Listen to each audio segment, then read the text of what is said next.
"I can fix the dam leak in 3 hours," said the maintenance worker. The dam engineer laughed in disbelief. A groundskeeper fix critical infrastructure? When a groundskeeper faces the failing dam and says he can fix it in 3 hours, the Emergency Operations Center's silence reveals that nobody imagines what comes next. Chief Engineer Raymond Black, the man everyone called Black Steel, stood in the Crisis Command Center at Riverside Dam, throwing his hard hat across the room with such force it cracked the observation window. "What do you mean the specialized sealing crew won't arrive until Wednesday? This is Sunday afternoon. We have a critical seepage developing in the dam's foundation.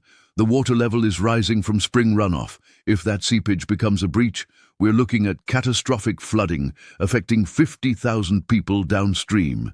This is a $20 million liability nightmare and the end of my career." The monitoring screens showed the crisis in real time. Sensors detecting abnormal water flow through the dam's base, pressure readings climbing into dangerous zones, visible wet spots appearing on the downstream face where there should be none. The specialized dam repair company said their emergency sealing team was working a contract in another state and couldn't mobilize until Wednesday at earliest. 3 days of rising water, increasing pressure, potential catastrophic failure threatening lives and billions in property. In this chaos of emergency alarms and evacuation planning, Robert "Bobby" Chen pushed through the security gate, groundskeeper uniform stained with grass and mud, tool bag slung across his shoulder. Bobby was 58, but looked 75 from decades maintaining the dam's exterior grounds in all weather, mowing slopes, trimming vegetation, doing invisible work nobody valued. His uniform was faded, his work boots were cracked, and his hands showed the calluses of endless manual labor. But his eyes had a different gleam when they landed on the seepage location map on the main screen, the gleam of someone recognizing a problem he understood intimately. He approached the cluster of engineers and emergency managers arguing around the evacuation timeline. "Excuse me, Chief Black," Bobby said in quiet voice, removing his stained cap respectfully. "I can fix that seepage. 3 hours, maybe less. That's not a structural failure. It's the old grouting around the foundation drainage gallery. I can access it from the inspection tunnel and reseal it with modern polymer grout. Stop the seepage before it becomes critical." The silence that followed lasted 8 seconds, but felt like eternity. Then Black Steel turned, saw the groundskeeper in grass-stained uniform, and let out a laugh so vicious it made the county emergency managers stop their phone calls to watch. "Get this lawnmower out of here. This is critical dam engineering requiring licensed professionals and specialized equipment, not gardening delusions. Security, remove him from this facility immediately before I have him arrested for interfering with emergency operations." The dam security officers approached, hands moving toward Bobby's arms. Emergency personnel gathering for the evacuation briefing paused to watch, some shaking their heads. Bobby didn't move, didn't lower his eyes, just held his cap with both work-worn hands and kept looking at the seepage map as if it were speaking to him in a language only they understood. That's when the woman approached. She'd been there since the crisis began, observing from the back corner with a laptop and an expressionless face. She wore a simple gray suit, practical shoes, visitor badge on a lanyard. She looked like just another federal inspector or insurance assessor. But there was something about her bearing, a quiet authority that required no credentials. "Let the man speak, Raymond," she said with a calm but firm voice that cut through the contempt. Chief Black turned, irritated. "And you are?" "Sarah Mitchell, Army Corps of Engineers Safety Inspector. I'm here documenting emergency response protocols for federal dam safety certification renewal," she said evenly, displaying federal identification. "I recommend you hear what this employee is proposing." Bobby turned to her, grateful for basic human dignity. "This dam doesn't need specialized contractors, ma'am. It needs someone who knows its history. I've worked these grounds for 32 years. I know every crack, every drainage path, every repair that's been done since 1985. That seepage is coming from section J7 of the foundation drainage gallery. I can tell from the wet spot location. The original clay-based grout installed in 1972 is finally breaking down. I can access that section through the lower inspection tunnel, clean out the deteriorated grout, and inject modern polyurethane grout that expands to seal perfectly. 3 hours of work, permanent fix until full maintenance can be scheduled. The silence returned, transformed now. It was the silence of institutional disbelief. Chief Black took 4 steps forward, face purple with condescension. 3 hours? You've been sniffing too much fertilizer, Chen. Our dam engineering consultants say this requires specialized sealing equipment and a professional crew, 5 days minimum. You're a groundskeeper who can't even read engineering drawings. Leave immediately, or I'll have security physically remove you and terminate your employment. But Bobby didn't look at Chief Black. He looked only at Sarah, straight in her eyes, with a serenity that disarmed professional skepticism. I only need access to the inspection tunnel and basic grouting equipment. Pressure injection gun, polymer grout, and safety gear. I'll buy the grout myself if needed. I owe this dam nothing. I just want to help. 50,000 people downstream deserve to be safe. Those last words hung in the tense command center air.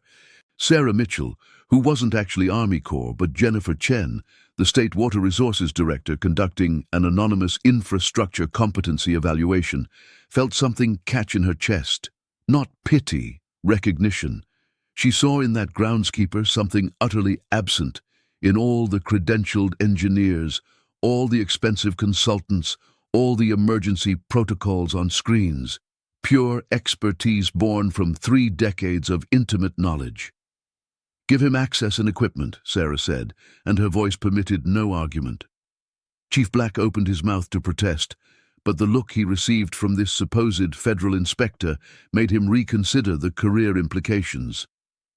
But if he causes structural damage or accelerates the failure, you're both criminally liable for the deaths, Black snarled, turning to call the dam authorities' legal team.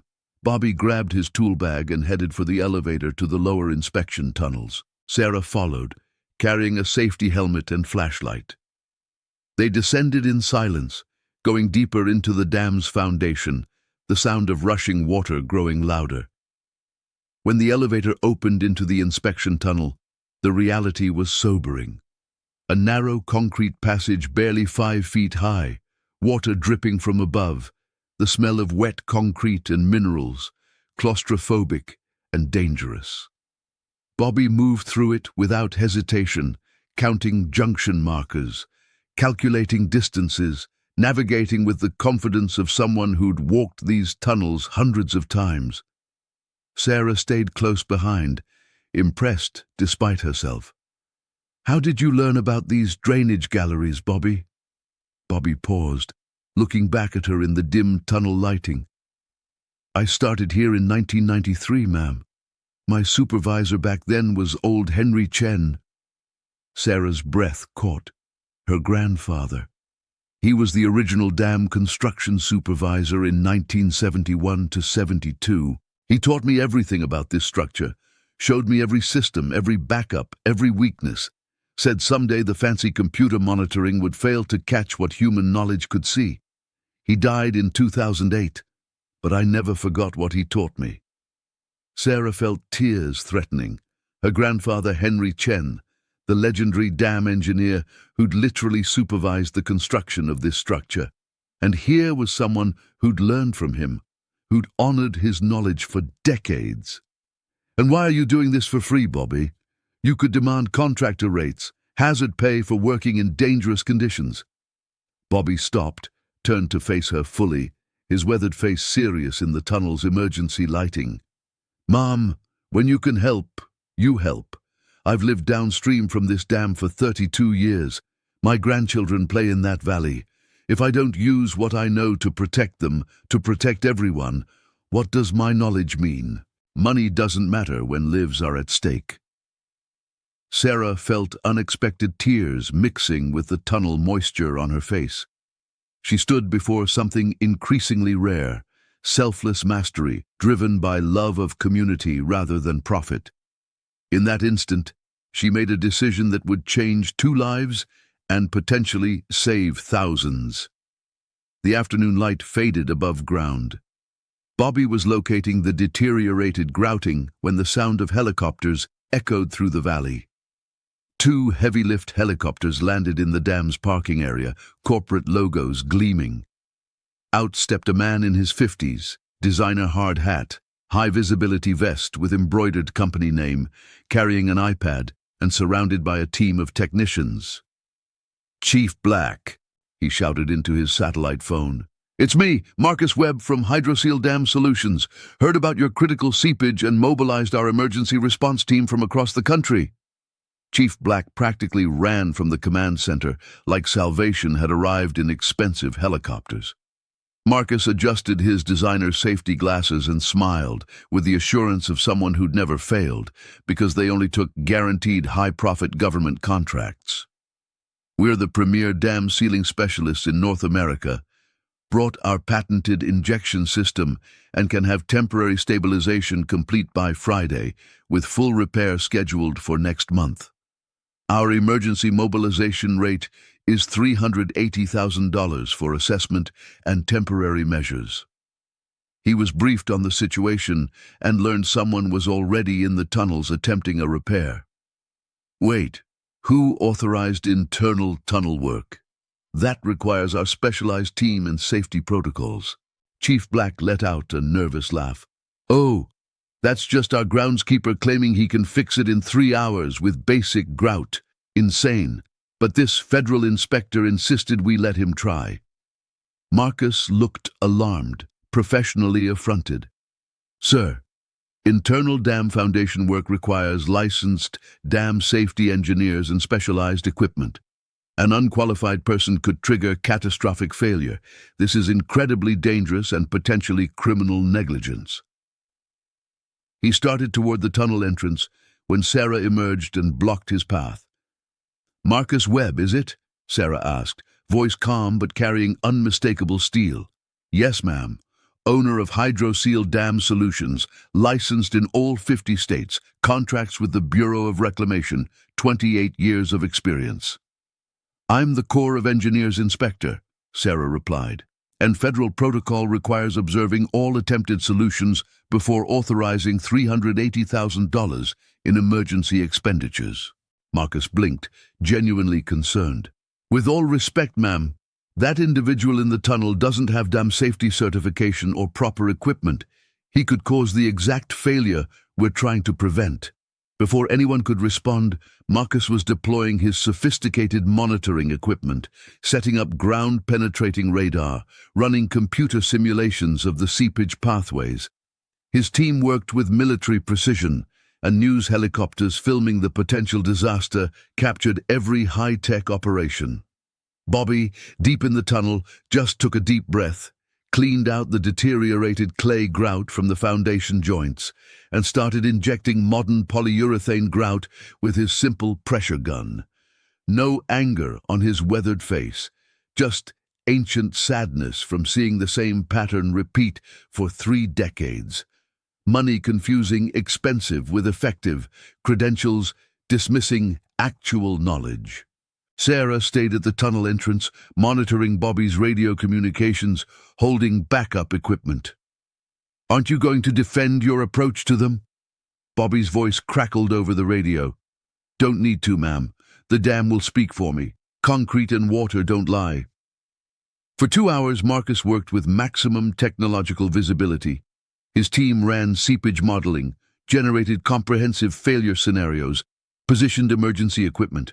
News cameras captured every impressive machine. Chief Black stood beside Marcus like a grateful supplicant, nodding whenever Marcus said something that sounded cutting-edge and expensive. "See here, Chief. Our ground-penetrating radar shows the seepage pathway extends deeper than surface indications suggest. This requires our complete injection protocol, multiple access points, staged sealing, continuous monitoring. $380,000 for emergency stabilization, Full repair estimated at 1.2 million over 2 months.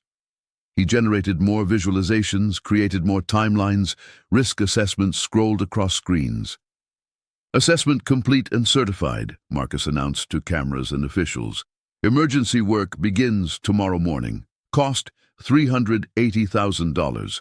Full repair timeline, 8 weeks. Sarah said nothing, monitoring Bobby's progress through the tunnel cameras. Over the radio, Bobby's calm voice. "Ma'am, injection complete in section J7. The polyurethane is expanding perfectly, sealing all the joints. Pressure readings should start dropping in about 20 minutes as the seepage stops." 20 minutes, Sarah repeated quietly. Chief Black overheard, laughed dismissively. 20 minutes. Impossible.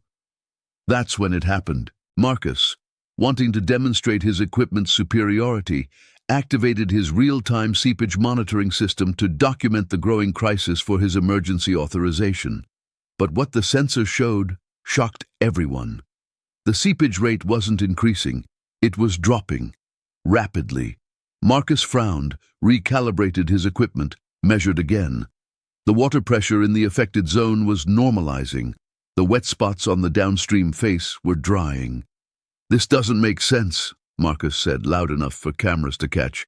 "The seepage is stopping, but that's impossible without our injection system unless—" He checked his data feeds. "Unless someone successfully sealed the source from inside." Chief Black's face went pale.